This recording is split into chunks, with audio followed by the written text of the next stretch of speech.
Well, once again, a very good morning to all of you. This is Manoj Sharma. I am your mentor in the field of mathematics.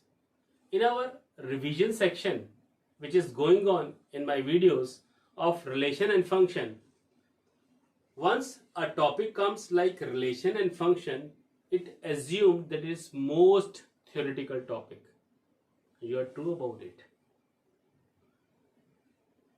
Instead of using more mathematical terms, this topic deals with some sort of things which are basically very boring for the students.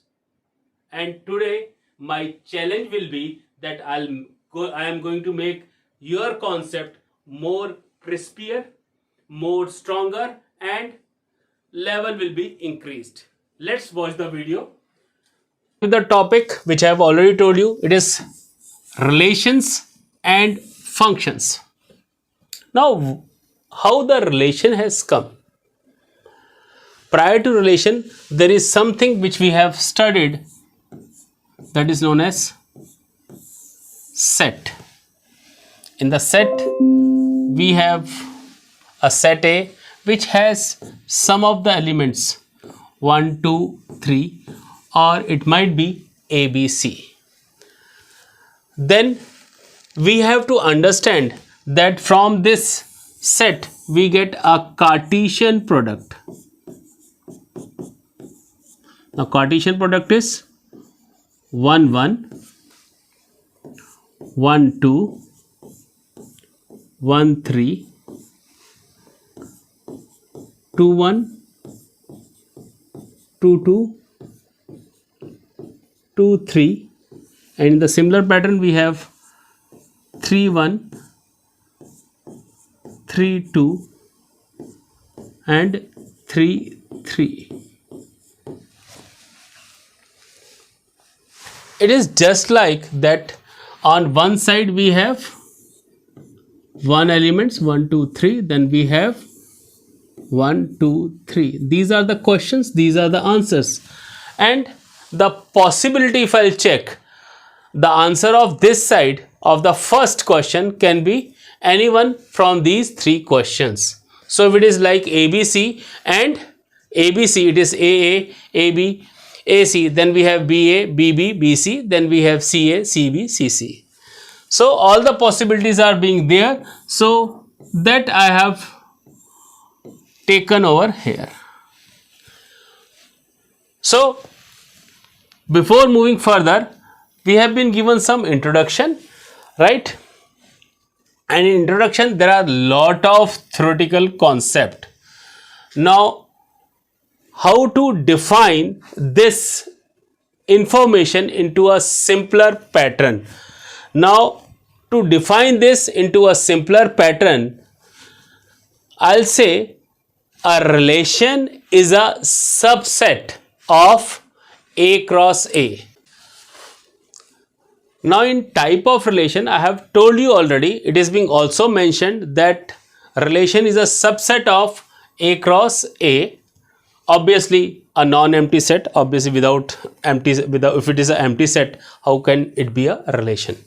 Okay, if no human being exists, then how can it be a relation? Now a relation R in a set A is called an empty relation if no element of A is related to any element of A. So that is known as empty relation. As we know that relation is a subset of A cross A. But do you think there can be some type of relation? First is the empty relation. He says a relation R in set A is called empty relation if there are no elements of A is related to the other elements of A or might be B. So if no elements are being related from one side to other side, we said it's a empty relation. But on the contrary, it becomes a universal relation if the elements are being correlated. See, a relation R in set A is called universal relation if each element, this is very important from MCQ point of view, if each element of A is related to every element of A, that is R equal to A cross A, which I was talking about. Both the empty relation and universal relation are sometimes called trivial relations. MCQ question, please note it down. Now, if I move with the example, now example is, again, since we are students and teachers, so example will be moving somewhere around us only. Let A be the set of all students of boys in the school. Show that relation R given by R is equal to AB, where first element A is a sister of B, is an empty relation. You see, it's a boys school. In boys school, how can one be a sister of the other? Sometimes jokes are being cracked in the mathematical questions. Here it is, like this only. Okay.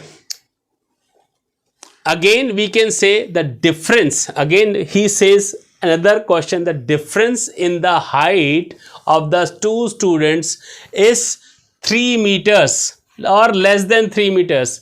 My dear, if you see the tallest men in this world, it's somewhere around 7.5 feet or 7.4 feet. Now, how can the difference be less than 3 meters? So, the second type of relation, it says AB. They are two students whose height is less than 3 meters. Yes, obviously, if you find out the difference between anyone's height of the two students, if you are comparing, it will be less than the 3 meters. It is going to be a universal truth, and in terms of relationship, it is going to be a universal relation. So, after jokes, we have a practical problems.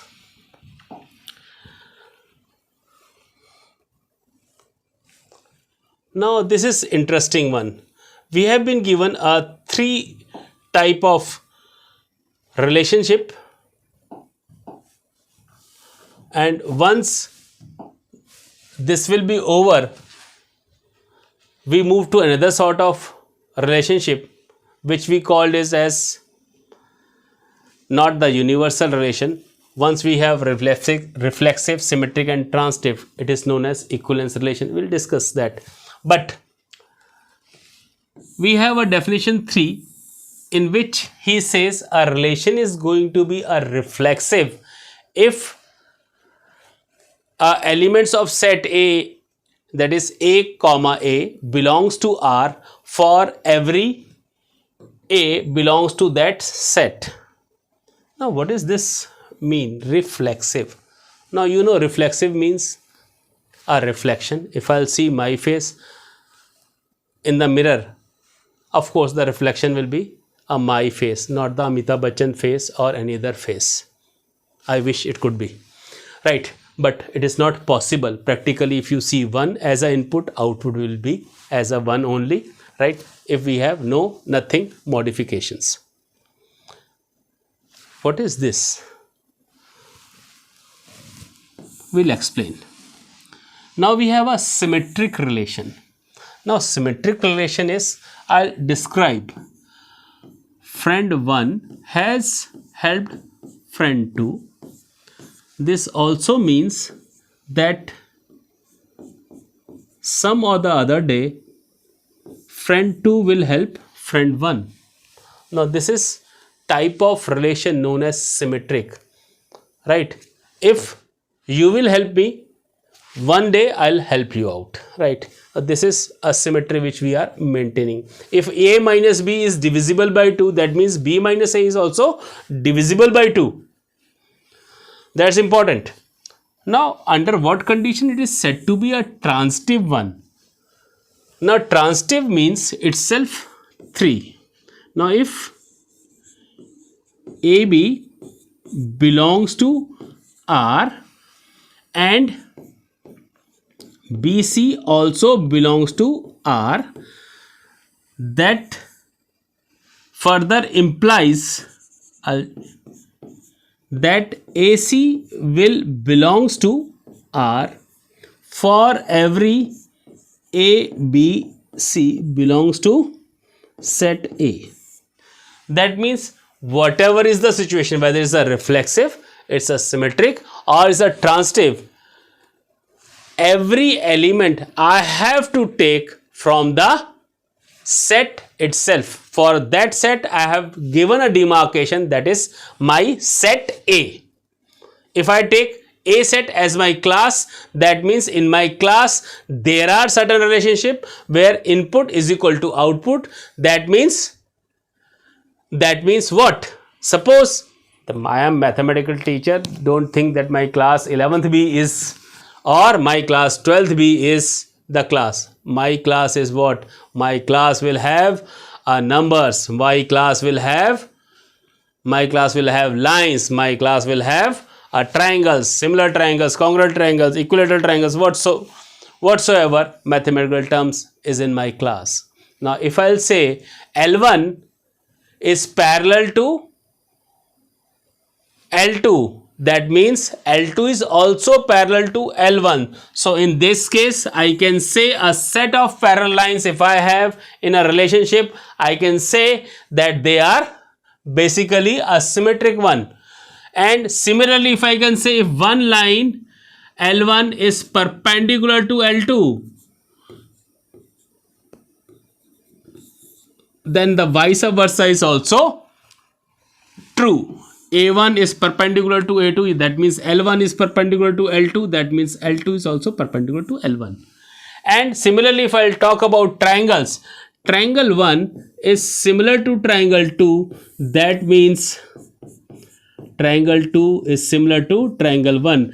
But we have to remember that this T1, T2 should belongs to set A, and in this case L1, L2 must belongs to set A, or whatever the set we have described. In case of perpendicular lines, this reflexive cannot be possible, because if I say L1, L1, do you think L1 is perpendicular to L2? I say it's not. Parallelism, it will work, right? Because every line is parallel to itself. But as far as the perpendicular is concerned, if I see this as a line, can it be perpendicular to itself? No, it can't be. It has to be a parallel to itself. So if you want to give some example where it is not reflexive but symmetric, I think you can use this particular sort of example. I may take more examples to clarify this concept further.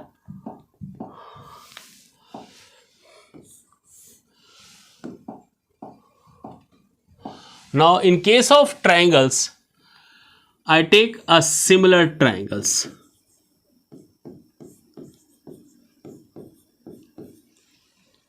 Now triangle 1, triangle 1.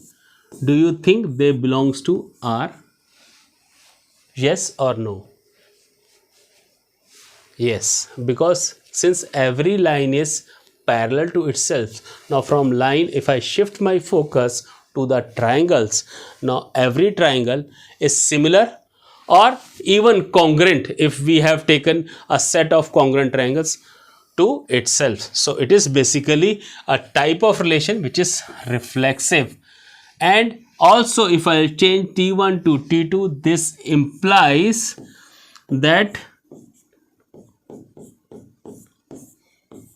only thing is you are supposed to mention the reason while theoretical questions, but in case of MCQ, just apply the brains and the concept which I am telling you. It will be simpler, more simpler than you are thinking about.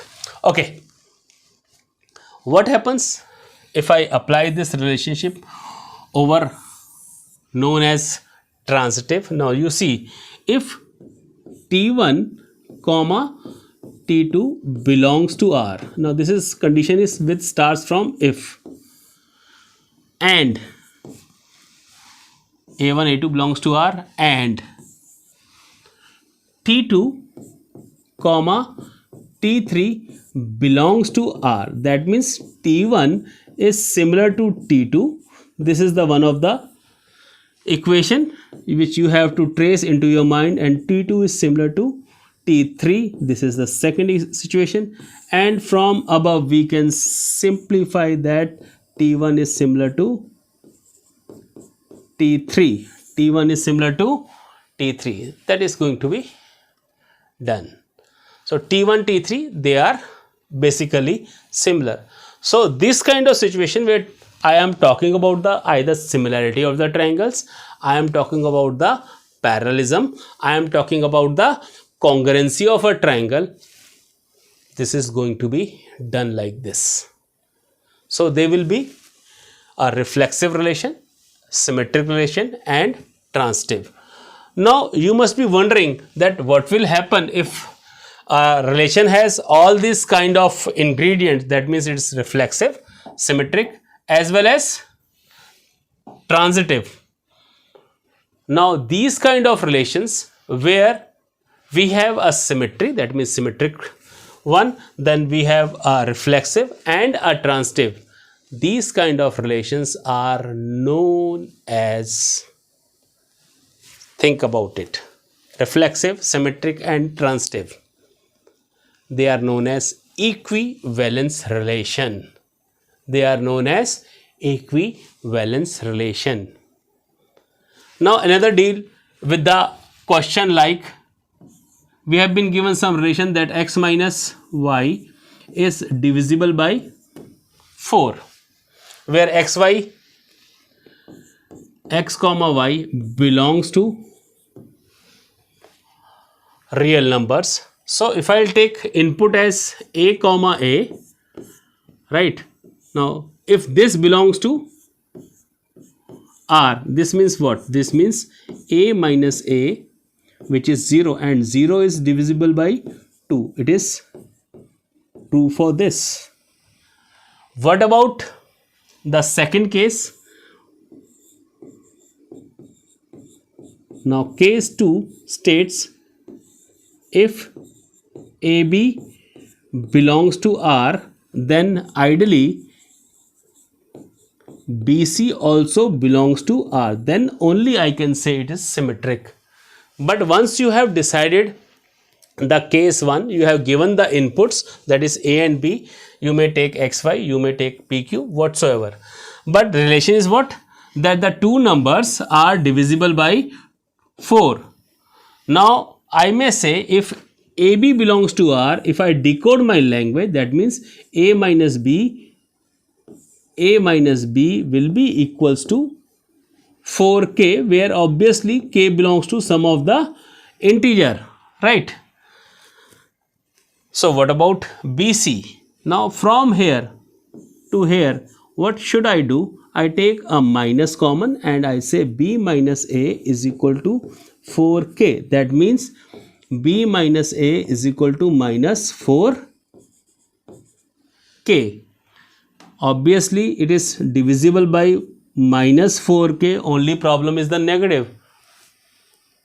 No need to worry, because we have already told that k belongs to z. Z means set of all integer, whether it is a positive or a negative one. So this is going to be a symmetric relation.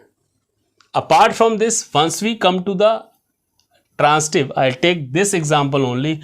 How should I show that AC also belongs to R? Because I say AB belongs to R, BC belongs to R, then how can I say that AC also belongs to R? Let's see this. For almost these kind of questions, we get answer by decoding the theme which has been given in our relation. Now AB belongs to R indicates that A minus B is equal to 4k, right? I should write it. And B minus B comma C belongs to R means B minus C is equal to 4k. This is A minus B is equal to 4k in a simpler form, and b minus c is equal to 4k. But in my theme I don't require b. If you add, it is an indicative of 8k, and 8k if you see is 2 into 4k, answer has automatically come. So this kind of relation where we have been discussing that two numbers are divisible by 4, so it is reflexive, symmetric and transitive. So I hope I am making your doubts much more clearer and crispier, which I have already promised in the start of my video. Moving further,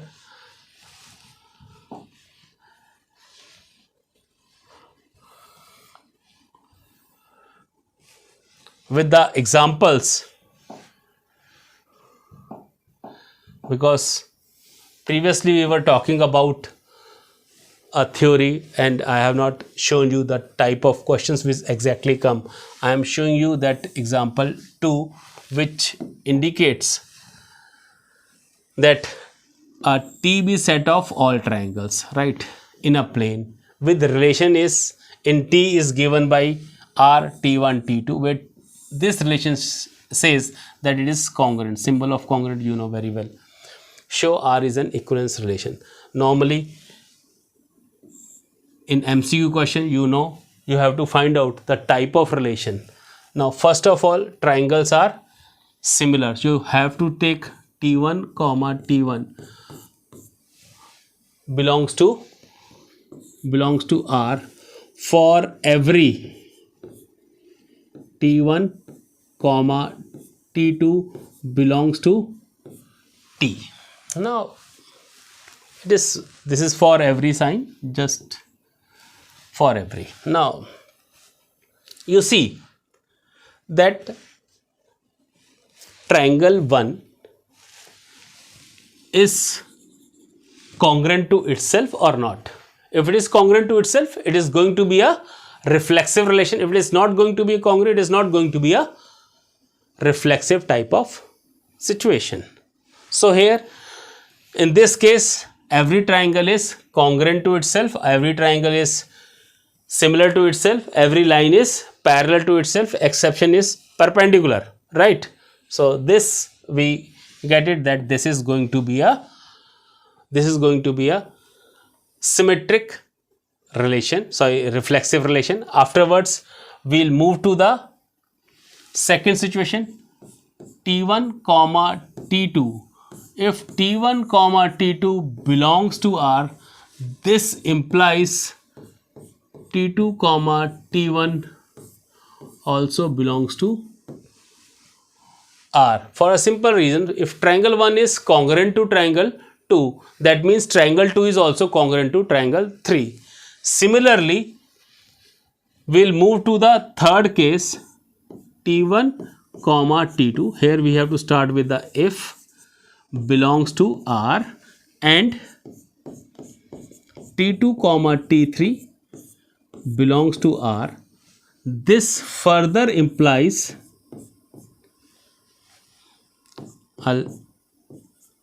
let me see whether it belongs to, does not belongs to, we have to see. So if triangle 1 is congruent to triangle 2 and triangle 2 is congruent to triangle 3, first and third are automatically congruent. You can take this live example. If A is a friend of B and B is a friend of C, that means A is automatically a friend of C. That is nothing but the transitive relationship.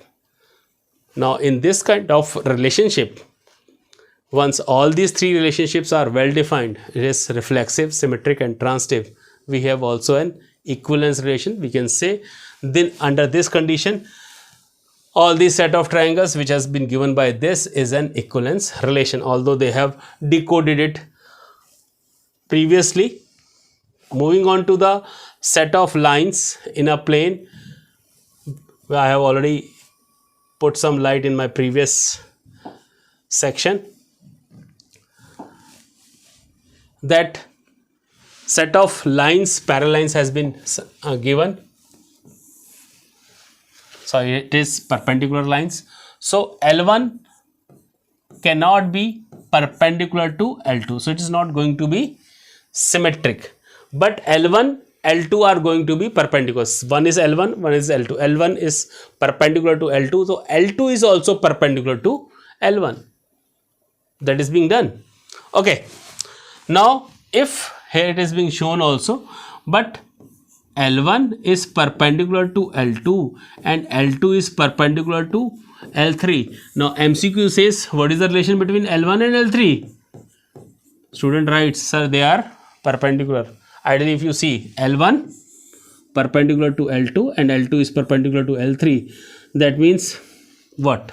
They are parallel lines. So, in MCQ question, they might ask what inference, what you draw from this kind of situation, and they will give you a multiple choice questions where you have to see is this particular concept. Moving further on the example 4th, and that is question which I read for you. He says R is reflexive since 1, 1, 2, 2 and 3, 3 lie on R. Also, R is not symmetric if 1, 2, show that a relation R in a set 1, 2, 3 given by 1, 1, 2, 2, 3, 3, 1, 2, 2, 3 is a reflexive but neither symmetric nor transitive. Now, for symmetric, it has been clearly given that 1, 2 belongs to R, but in relationship, I could not find 2, 1. Let's see, do we find 2, 1? No, it is not there, it is not there, it is not there, it is not there, it is not there. So, these kind of things which can be already derived itself in the question. But the thing is, you have to use your brains, you have to use the common sense. Okay. Now, this kind of question I have already done, that AA, this is 0 and 0 is easily divisible by 2 because 0.2 is 0. It is a defined one, right? If A minus B is divisible by 2, that means B minus A is also divisible by 2. Now, what will happen if I take the third term? Now, if I take the third one, A, B belongs to R and BC also belongs to R. This gives me two situations. A minus B is equal to 2k and B minus C is equal to 2k. Now, if I add both of them, it is A minus C is equal to 4k. Obviously, this 4 is divisible by 2. So, we can easily say that A minus C is also divisible by 2. No need to go for these kind of theoretical work which they have done. Just go for the practical things. You see, all this theory has been mentioned. No need to go for this. Simply mention what I have told you, right? You see, all this theory has been given, all this theory has been given, all this theory has been given. So, no need to go for this. So, I hope with this kind of information, first of all, you have made yourself comfortable with the theory, and with the theory, you are able to apply the concept. And I am also sure that you will be able to apply this concept in higher order thinking skills. Don't forget that this time we have a multiple choice questions where either we win or lose. There are only two situations. So, with the training and teaching from our side, you will be not only a trained person, you will be trained, skilled and knowledgeable person. Thanks a lot. From here, I take your leave, and in next video, we'll be seeing you. Thanks a lot.